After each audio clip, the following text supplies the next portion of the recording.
A ver, imaginemos por un momento un continente entero sumido en la más absoluta oscuridad y en una fragmentación total. Tras la caída del Imperio Carolingio, Europa era, bueno, no era más que un vacío de poder, una sombra de lo que alguna vez fue, totalmente dividida y a merced del caos. Pero justo de las cenizas de esa tremenda desintegración surgió una figura visionaria que forjó un orden continental completamente nuevo. Vamos a entrar de lleno en esto, porque el análisis de hoy desglosa el legado de un líder que no solo reconstruyó reinos, sino que literalmente cimentó las bases mismas de la civilización occidental tal y como la conocemos. Pero antes de sumergirnos en el núcleo de este análisis, invitamos a quienes nos escuchan a darle like, comentar, compartir y darle a la campanita. Así es posible seguir trayendo este tipo de desgloses visuales. El 7 de mayo del año 973 marca el fallecimiento de Otón I el Grande. Sin embargo, su muerte no fue el fin ni mucho menos. Fue la consolidación de un renacer europeo sin precedentes. Hoy vamos a generar una conversación profunda sobre su legado histórico, abordando un debate analítico realmente fascinante, a través de 4 visiones muy distintas que, al chocar entre sí, nos explican exactamente cómo se formó Occidente. Esta es nuestra ruta de análisis de hoy. Primero, el renacer de un imperio. Segundo, la restauración de la cristiandad. Tercero, el escudo de Europa. Cuarto, el César y el Papa. Quinto, el arquetipo de civilización. Y por último, el nacimiento de Europa. Empezamos con la restauración de la cristiandad. Si seguimos la perspectiva de Lons sobre la tradición, a menudo se comete el error de pensar que Otón I buscaba crear algo parecido a una Alemania moderna. ¿Qué va? Nada más lejos de la realidad. El objetivo último era infinitamente más ambicioso. Hablamos de la restauración total de la cristiandad como un reino unificado. Y la genialidad de su proyecto radica, precisamente, en la unión del brazo militar germano con la legitimidad de Roma. Otón logró una hazaña que sinceramente parecía un mito. Tomó el poder bruto y esa inmensa capacidad marcial de los pueblos germanos y lo fusionó con el prestigio y la legitimidad espiritual innegable de la Iglesia.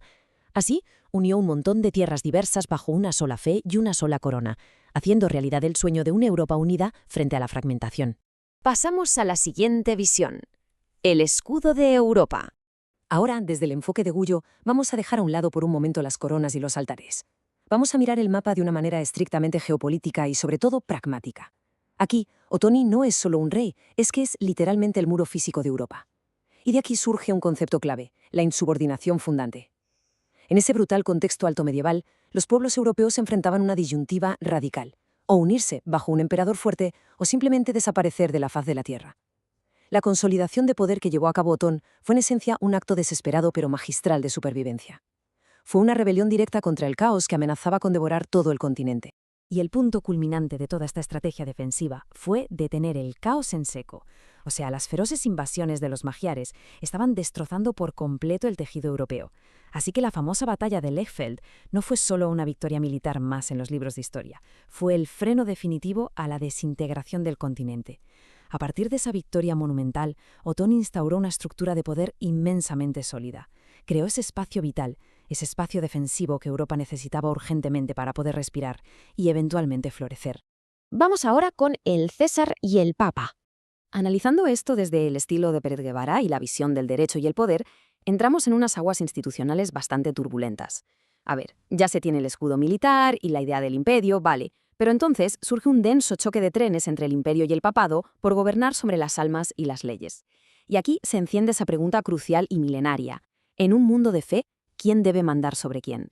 ¿Debe el que empuña la espada obedecer al que lleva la cruz? ¿O más bien el que lleva la cruz debe someterse al garante del orden terrenal? Bueno, pues para responder a esto, Otón implementó un marco legal absolutamente fascinante, el Privilegium Otonianum. Otón llegó a Roma para rescatar al Papa de sus enemigos, sí, pero ojo, que esa ayuda tuvo un precio enorme. Exigió y reclamó formalmente el derecho de supervisar y de influir en las elecciones papales. De una manera muy pragmática, se buscaba controlar los asuntos espirituales bajo el argumento de que era estrictamente necesario para mantener la estabilidad y el orden en el mundo temporal.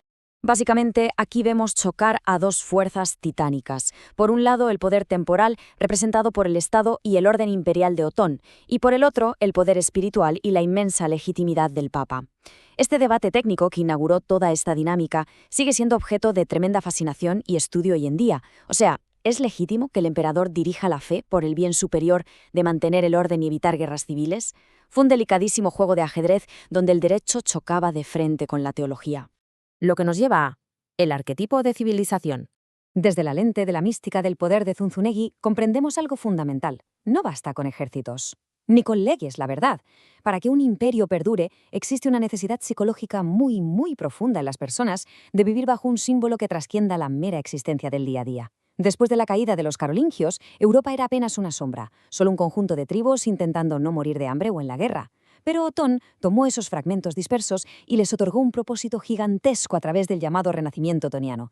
Elevó a su pueblo, logrando el absoluto milagro de transformar la simple y brutal supervivencia en una auténtica civilización. Y claro, para lograr semejante cosa, Otón I tuvo que convertirse en mucho más que un simple rey guerrero. Su figura representa, de hecho, la reconstrucción total del mito de Roma. Él encarnó el arquetipo definitivo del padre de la patria. Con esto llenó ese enorme vacío en el alma colectiva, que francamente anhelaba unidad, grandeza y un significado verdaderamente trascendente. Bajo este arquetipo, el pueblo dejaba de sentirse abandonado a la deriva y volvía a formar parte de una historia grandiosa. Finalmente, llegamos a el nacimiento de Europa.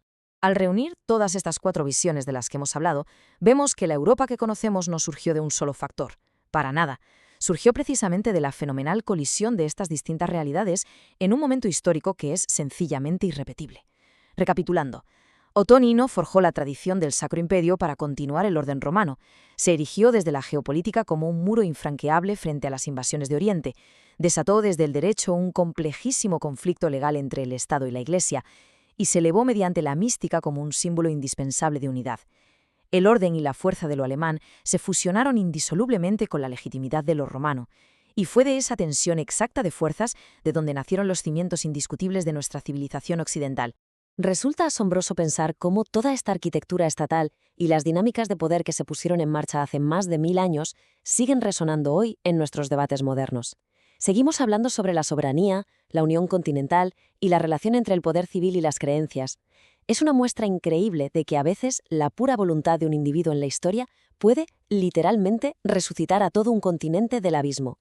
Yo soy Hispania Eco y esto ha sido Otono I, el hombre que resucitó el Imperio Romano.